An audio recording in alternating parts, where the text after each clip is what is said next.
മുൻ മുഖ്യമന്ത്രി ഉമ്മൻചാണ്ടിയുടെ ഗൺമാൻ സലീം രാജ് ഉൾപ്പെട്ട ഭൂമി തട്ടിപ്പ് കേസിലൂടെ കുപ്രസിദ്ധമായ കടകംപള്ളി വില്ലേജിൽ ഇടതു ഭരണകാലത്തും ഭൂമി തട്ടിപ്പ് നടന്നതിന്റെ രേഖകളാണ് പുറത്തുവന്നത്.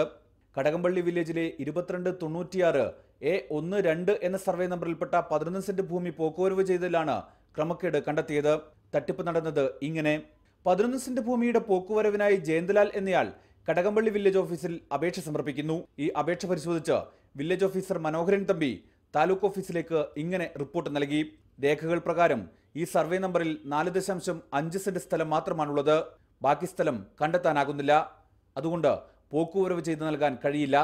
എന്നാൽ ഇനിയാണ് തട്ടിപ്പ് തുടങ്ങുന്നത്. വില്ലേജ് ഓഫീസറുടെ റിപ്പോർട്ട് തഹസിൽദാർ പരിഗണിച്ചുകൊണ്ടിരിക്കെ വീണ്ടും ജയന്തലാലിന്റെ അപേക്ഷ കടകംപള്ളി വില്ലേജ് ഓഫീസിലെത്തുന്നു. പോക്കുവരവിനായി ഇതേ വില്ലേജ് ഓഫീസർ മറ്റൊരു ഫയൽ ആരംഭിച്ചു. തൊട്ടു പിന്നാലെ 11 സെന്റ് ഭൂമിക്ക് പോക്കുവരവ് ചെയ്തു നൽകി. ഇതുവരെ കരമുടക്കാത്ത 2154, 3041 എന്നീ തണ്ടപ്പേരുകൾ യോജിപ്പിച്ച് 49,606 നമ്പർ പട്ടയമുണ്ടാക്കിയാണ് തട്ടിപ്പ് നടന്നതെന്ന് റവന്യൂ പരിശോധനാ വിഭാഗത്തിന്റെ അന്വേഷണത്തിൽ തെളിഞ്ഞു. പിന്നീട് മറ്റൊരു ആധാരം ചമച്ച് 49671, 49672 എന്നീ തണ്ടപ്പേരുകൾ പിടിച്ചു നൽകി.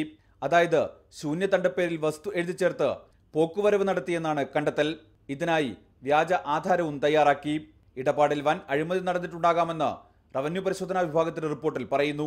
വില്ലേജ് ഓഫീസർക്കെതിരെ നടപടി സ്വീകരിച്ച് സമഗ്രമായ അന്വേഷണം നടത്താൻ റവന്യൂ പരിശോധനാ വിഭാഗം നിർദ്ദേശിച്ചെങ്കിലും ഇതുവരെ നടപടിയുണ്ടായില്ല. റിപ്പോർട്ടർ, തിരുവനന്തപുരം.